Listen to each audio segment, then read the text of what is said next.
The doorbell rang. Tayaba answered it and then said, Bahram, they have business with you. He came out of his room. Who is it? I don't know, he says he's bringing you what you wanted. Bahram smiled and said, he finally gave in. When? Everything is going to be okay. Tayaba nodded. After getting ready, Bahram went to the exit door.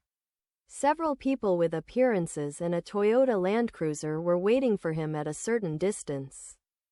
Bahram glanced at them. Excuse me, you? A tall young man with a sporty look, showing off his good looks and doubling his charm, came towards him. My love, you left this at my house that night when we were together. I just took the time to send it to you. You really fell off my motorbike. What did you say to your family? You must have been able to arrange for me to come and see you. Then he continued with a mysterious smile. Do you remember this?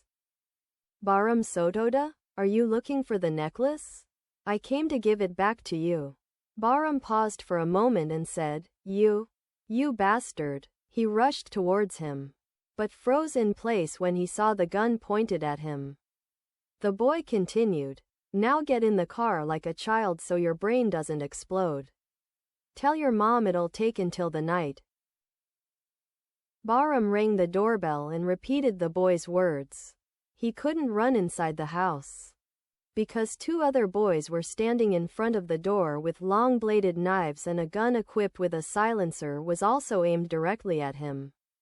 As soon as he walked towards the car, his hands were caught in his hands and his head was caught in a bag that covered it, and a blow to the head and everything went dark.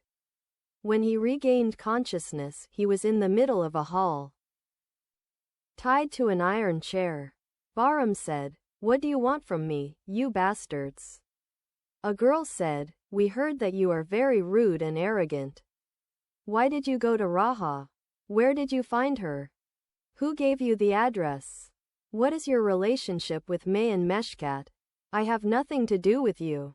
I will sue you and put Raha's head on his chest.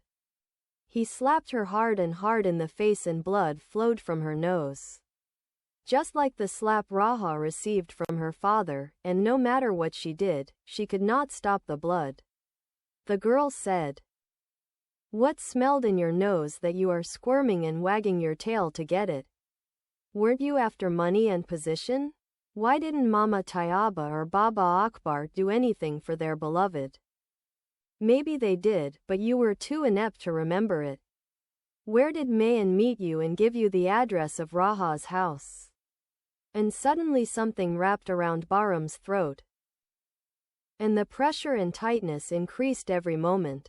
Bahram began to struggle in vain, his legs and arms tightly wrapped around the rope chair. The young boy joined them and looked at Bahram, who was struggling like a sheep being slaughtered. He said something. The girl, he's talking, like a nightingale, telling us how May and Meshkat met Hash and what he wants from her and how he ended up in that parking lot.